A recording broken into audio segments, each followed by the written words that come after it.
Good afternoon, guys and gals, and hello, my friends. This is your host, Joe, Life with Josef.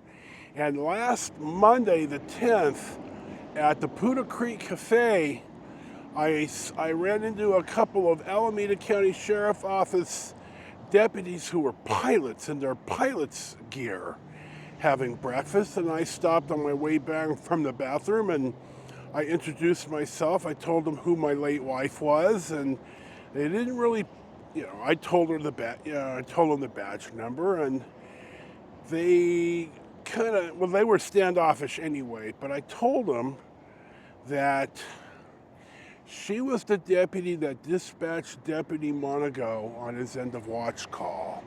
And I think that rang a bell, because they were old enough that I suspect they were employed at the sheriff's office when Deputy Monaco was executed.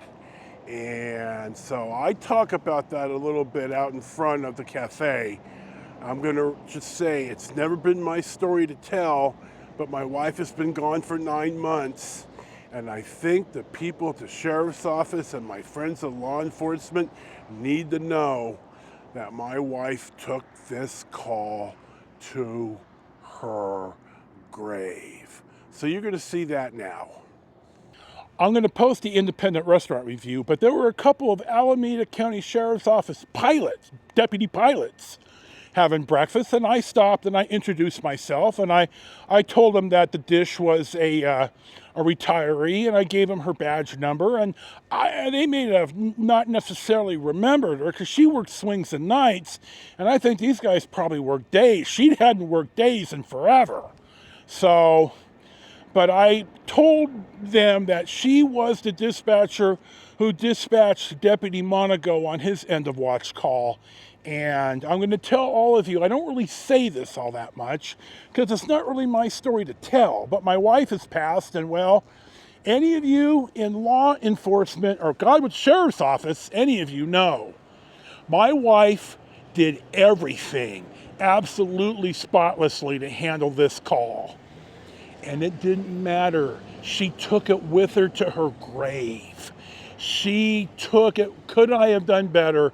Could I have saved John's life? Could I have done anything else? And bluntly, the answer was always no, and her head knew it, but her heart was entirely different. So those of you with Alameda County, just know that my wife loved you guys and gals, and she considered you all her boys.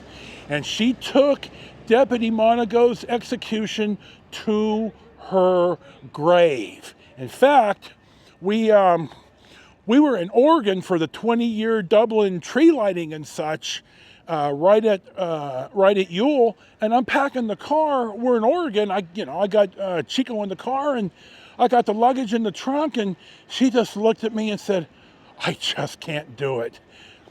Could we stay home?" It's like, of course. I don't know that kind of internal turmoil. All I know is I needed to support the dish. She's my wife, and I love her. I love her till her dying day, and mine too. So I want to talk about that. I did pay for these guys' breakfast. They don't know it, and all I said to the server was, let him know that the dispatcher's husband took care of him. As I think that my wife would be very, very happy, though, I don't believe in the afterlife or none of that, but Freya has guided me to honor my wife and her years of service at the sheriff's office by treating these two old scrappers who make, I know damn well, 6 figures to breakfast. Well, I made this video specific because I'm going to post it on Facebook and tag the sheriff's office. I think they should know. I think everybody who subscribes to the sheriff's office should know. I think the deputies should know, and I think the Monaco family should know, straight from me, that my wife took this call to her grave, and he was never forgotten in my house. And I still have a couple of Monaco Memorial Golf Tournament coffee cups that I use on a regular basis.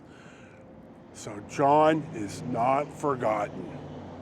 This is, as always, your host, Joe, Life with Josef. Enjoy your day. Peace be with you. And we'll see you for the next one.